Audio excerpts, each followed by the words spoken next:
Bom dia, igreja! A paz do Senhor! Leitura bíblica de hoje para darmos continuidade às obras da carne, no quarto episódio da nossa série, o que pode e o que não pode fazer. O que a carne pode e o que ela não pode fazer. Existe uma separação. Vamos examinar o que a carne pode fazer. Carne, no sentido bíblico, no grego, sarx, representa a natureza humana caída, inclinada ao pecado. A carne pode buscar prazer acima da vontade de Deus, reagir por impulso, emoção e desejo, produzir atitudes egoístas, orgulho, inveja, ira, até apresentar religiosidade, mas sem transformação interior. Tomar decisões sem discernimento espiritual. Romanos 8. Quem é dominado pela carne não pode agradar a Deus. Poder fazer, eu posso fazer qualquer coisa. Porém, será que é da vontade de Deus? Será que eu estou cumprindo a vontade de Deus? Talvez não. Deixa aí para você ficar com a sua meditação interna para você saber se pode ou se não pode. E o que a carne não pode fazer? A carne não é capaz de agradar a Deus, produzir um fruto espiritual verdadeiro, submeter-se plenamente à vontade de Deus, vencer o pecado de forma permanente, discernir as coisas espirituais. Gálatas, capítulo 5, versículo 17. Pois a carne deseja o que é contrário ao espírito, e o espírito que é contrário à carne. Eles estão em conflito um com o outro, de modo que vocês não fazem o que desejam. Ou seja, desejamos fazer a vontade de Deus e não fazemos devido à nossa carne, que acaba sendo, como é que eu posso dizer? Acaba sendo contrário ao que o Espírito deseja. A nossa carne, ela sempre vai nos levar ao erro, ao pecado, às coisas ruins. Por isso que Paulo, quando faz essa separação da carne e do espírito, é exatamente para nos mostrar que devemos andar pelo espírito para não andar agradando a carne. Conseguem entender? Eu acredito que sim. Somente o Espírito Santo pode nos conduzir à vontade de Deus e gerar frutos espirituais. Somente o Espírito Santo. Nós, como seres humanos, sozinhos, a gente não consegue fazer absolutamente nada. O Espírito Santo, ele é como um condutor. Ele sabe exatamente o que as Escrituras falam e ele sabe exatamente qual é a vontade de Deus. E por conhecer a vontade de Deus, por ser o Espírito de Deus, ele nos conduz. E nos conduz para fazer aquilo que é certo. Quantas das vezes nós pegamos uma rota contrária ao que o nosso espírito nos ordena, ou que a própria palavra de Deus nos ordena, e quando pegamos essa rota, o Espírito Santo está ali, ó, como o grilo do Pinóquio. Natália, Natália, não é bem por aí, minha filha. Volta para o caminho certo. E eu, teimosa, indo lá, indo embora. Quando eu chego em determinado ponto, acontecem coisas que talvez não vão ser agradáveis à vontade de Deus, aquilo que o Senhor quer para a nossa vida. Mas eu, teimosona, né? Vou lá, eu sou a boa, né?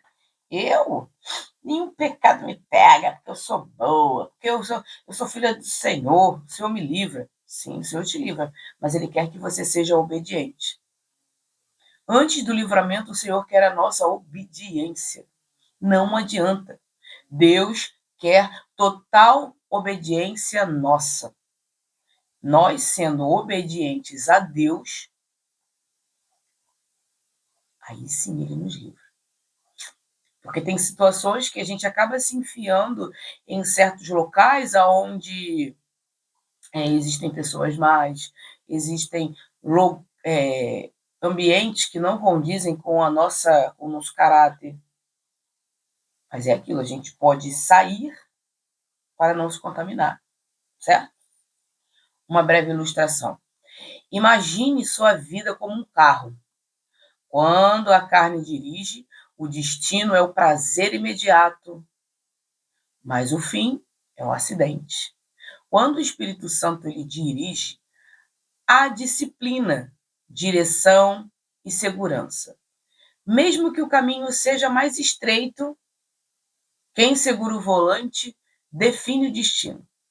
Quantas vezes nós queremos dirigir no lugar de Deus, no lugar do Espírito Santo? E às vezes que a gente dirigiu, qual foi o resultado?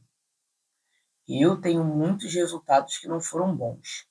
Escolhas que eu tomei que foram erradas e que o destino não foi muito agradável. Assim funciona com quem entrega a vida para o Espírito. Às vezes que eu coloquei o Espírito, coloquei Deus no volante da minha vida, coisas boas aconteceram.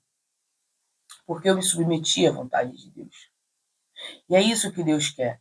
Deus quer que a gente se submeta à sua vontade, para assim o destino ser bom, perfeito e agradável.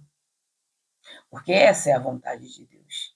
A vontade de Deus ela é boa, perfeita e agradável, como está descrito lá em Romanos capítulo 12. E é isso.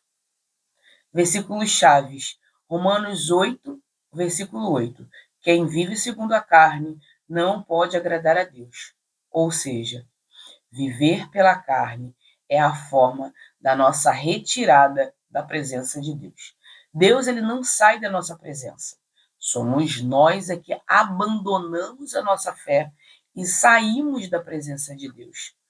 Porque estamos inebriados, estamos totalmente envoltos pelo pecado. E Deus não habita onde o pecado habita.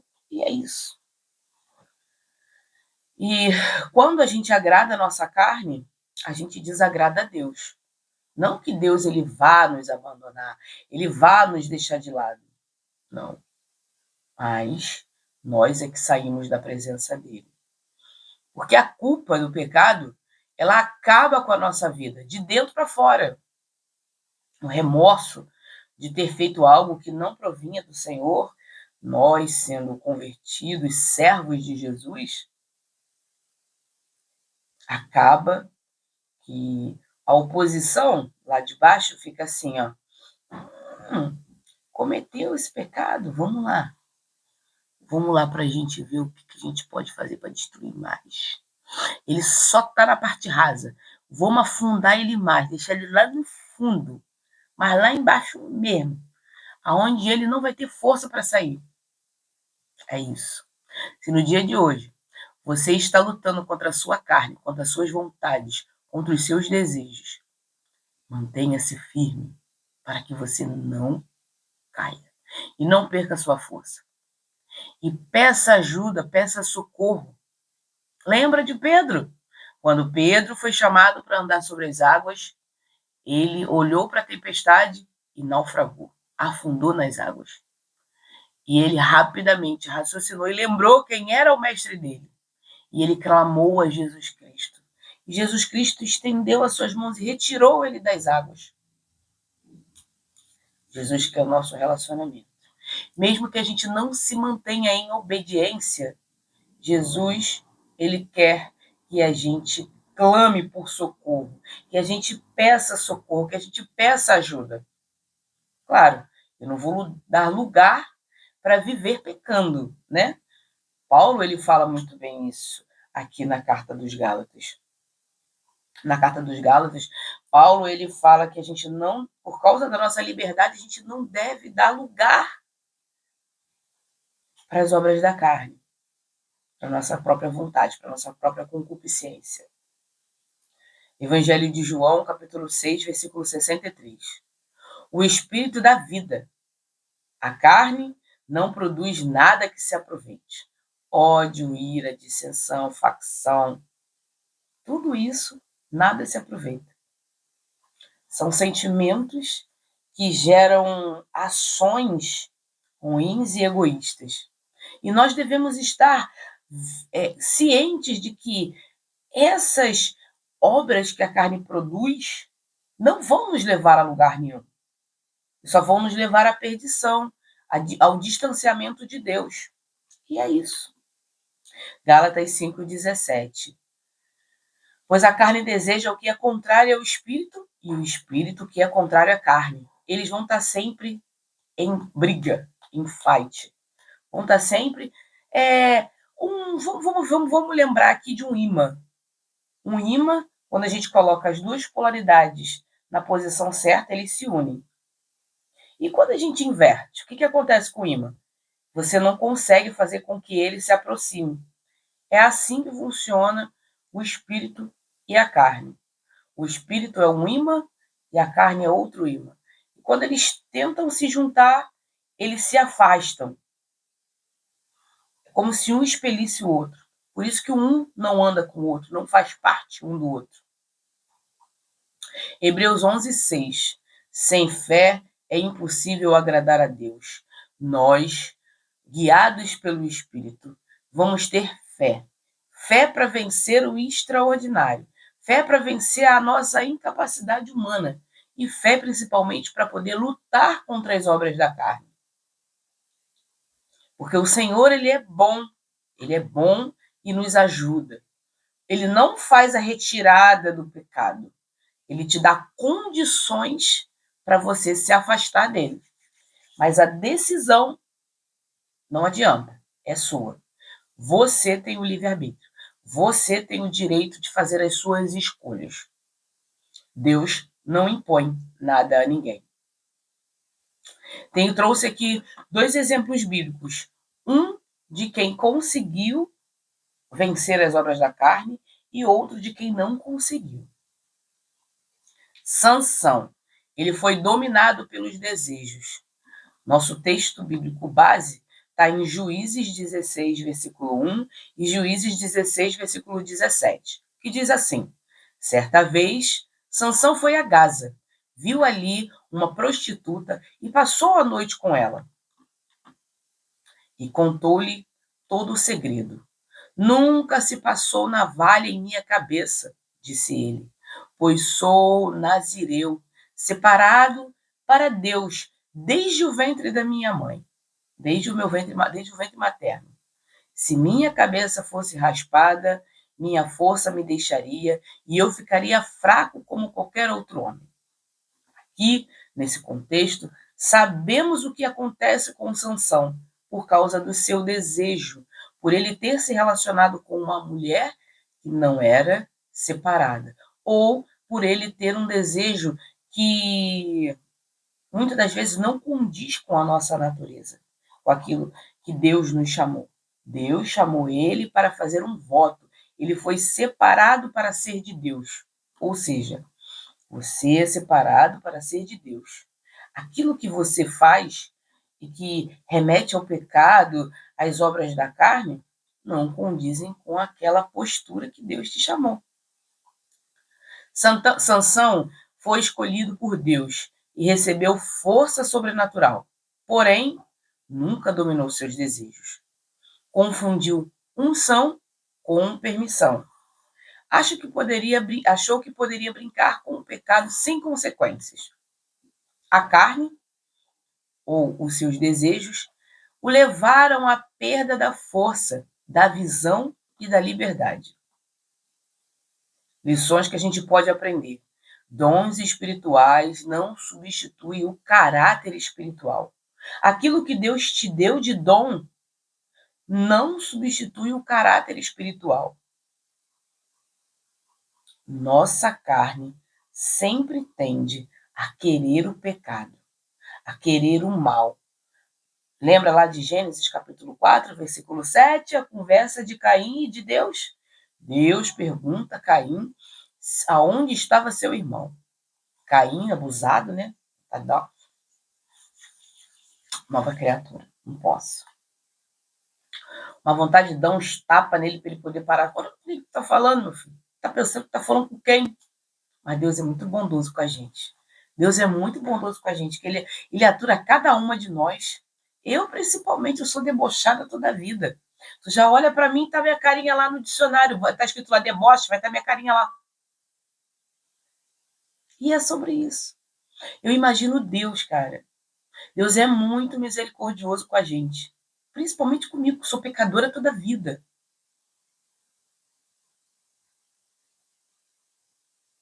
Sansão perdeu sua força porque ele confundiu dons espirituais com caráter espiritual. O caráter é o molde das Sagradas Escrituras. É daqui que é moldado o nosso caráter. Sem a Bíblia, a gente pode até andar por um período, mas logo, logo a gente vai cair. Logo, logo vai dar ruim. É instantâneo. É surreal. Agora nós vamos à parte boa, né? A parte de quem conseguiu controlar a carne. Esse exemplo eu gosto muito porque é uma história, para mim, que tem muita reviravolta, sabe? Parece novela mexicana, que tu pensa que tá aqui, daqui a pouco tu tá aqui, daqui a pouco tu tá lá, daqui a pouco tá fazendo aqui, daqui a pouco tu volta e descobre que o mocinho não é muito bem o mocinho, que o vilão não é muito bem o vilão. É sobre isso. José, ele é guiado pelo Espírito e pelo temor de Deus. Textos bíblicos, nós vamos pegar Gênesis 39, versículo 9 e Gênesis 39, versículo 12. Aqui é o próprio José falando.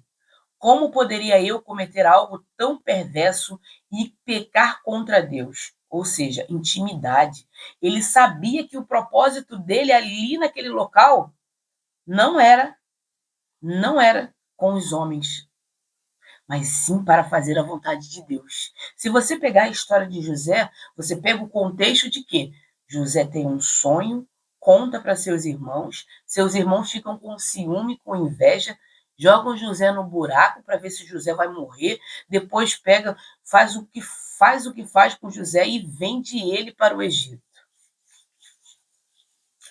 É por isso que eu falo, parece novela mexicana, sabe? Que tem uma parte daqui, uma parte dali, vem para cá, vem para lá. José é preso, tem sonho, revela o sonho lá do faraó. E é isso. Ela quem é? A mulher de Potifar. Ela o agarrou pelo manto e insistiu. Deite-se comigo!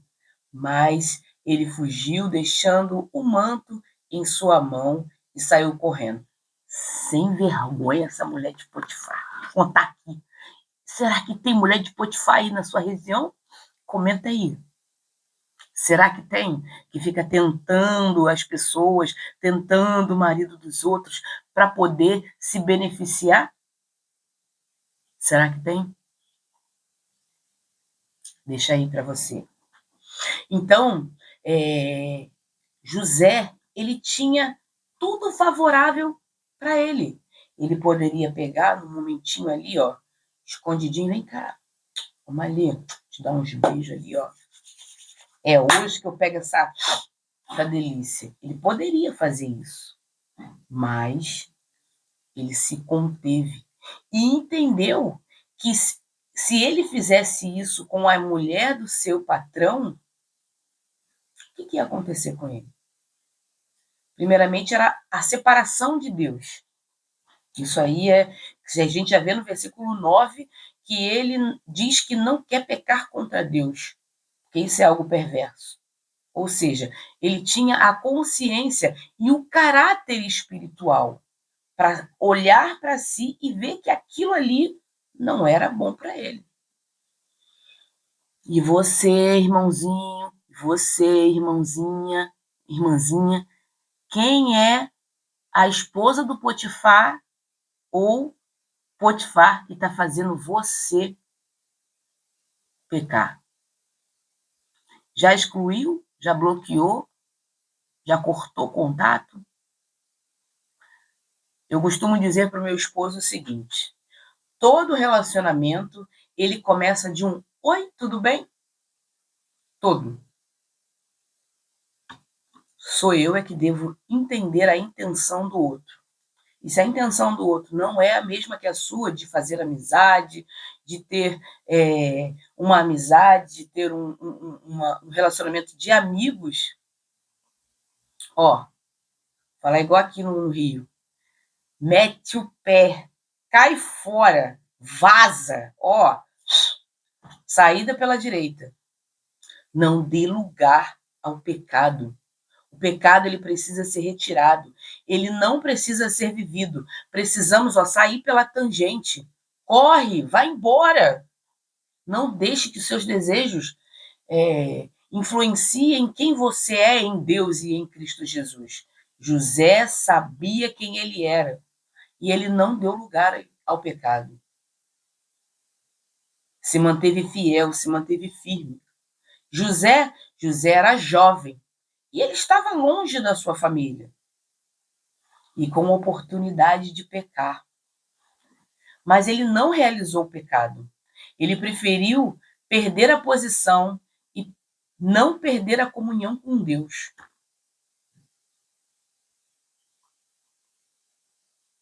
Ou seja, ele preferiu manter-se firme, dizer não.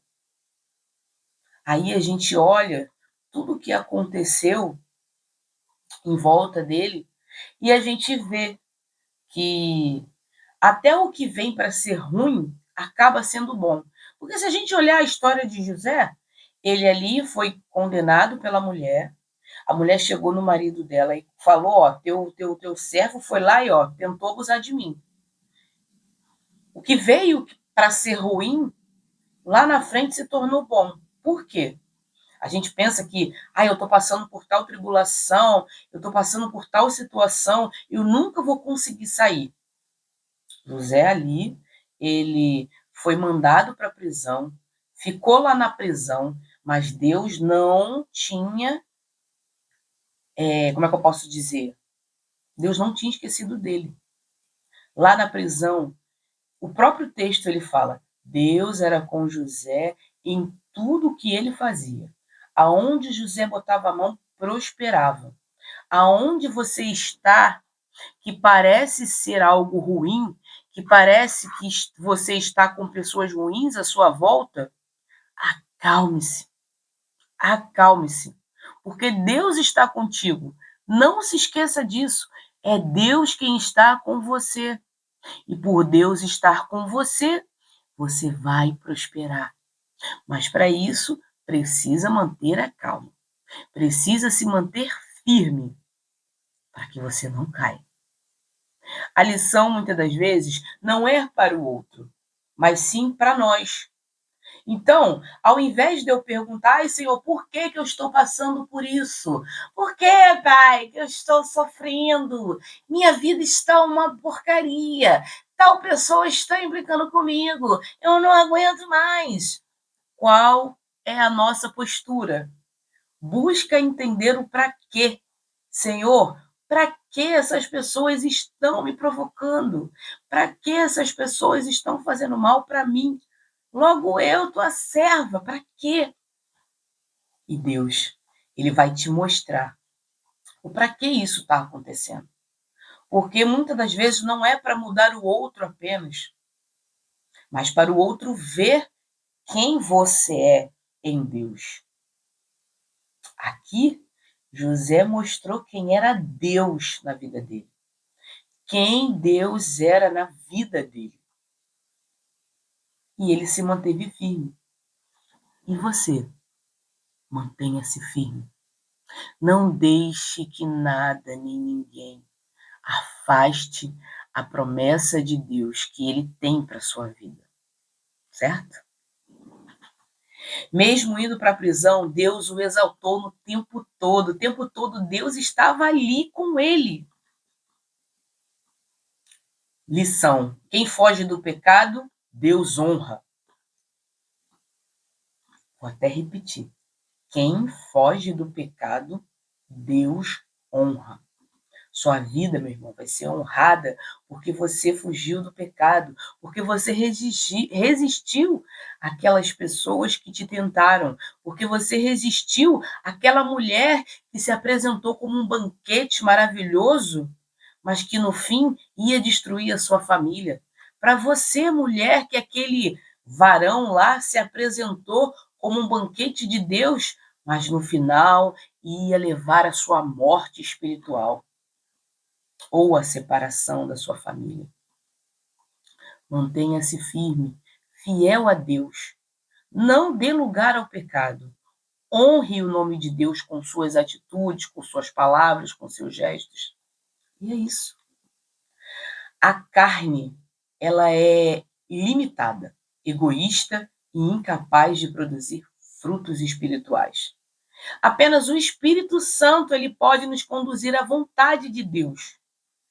É como tentar ligar um aparelho fora da tomada.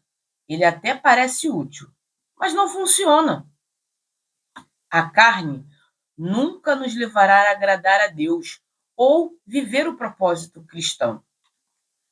A carne, ela é sempre egoísta e inclinada para o pecado.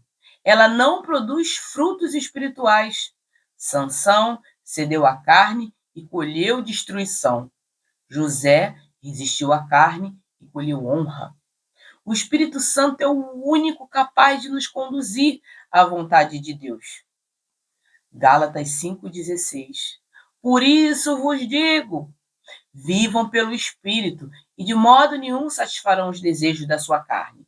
Que é Paulo nos dizendo como se fosse uma ordenança. Vivam pelo Espírito e de modo nenhum vocês satisfarão os desejos da sua carne. Vivam pelo Espírito. Aplicações práticas para a nossa vida cristã. Quem está governando minhas decisões? A carne ou o Espírito? Tenho fugido do pecado ou tenho tentado negociá-lo? O que eu alimento mais? Os meus desejos ou a minha vida espiritual? A decisão ela é diária. A carne promete prazer, entrega e escravidão. O espírito pede renúncia, mas entrega vida. Amém? Vamos orar? Paizinho amado, querido Deus, graças te damos por mais um dia que se chama hoje, Senhor. Obrigada, Pai, por nos mostrar que devemos alimentar dia após dia, o nosso espírito. Porque o espírito bem alimentado, solidificado na palavra, ele é capaz de vencer as obras da carne todos os dias. Nos torna, Pai, capazes de vencer nossa carne, a de viver pelo Espírito, andando pelo Espírito e sendo manifestado o seu Espírito em nossas vidas. Paizinho, muito obrigada por cada ensinamento, por cada lição, por cada dia que o Senhor tem trago a tua verdade, a tua palavra para nossa edificação, para nosso conserto, Pai. Muito obrigada. Hoje eu oro e já te agradeço em nome de Jesus. Amém.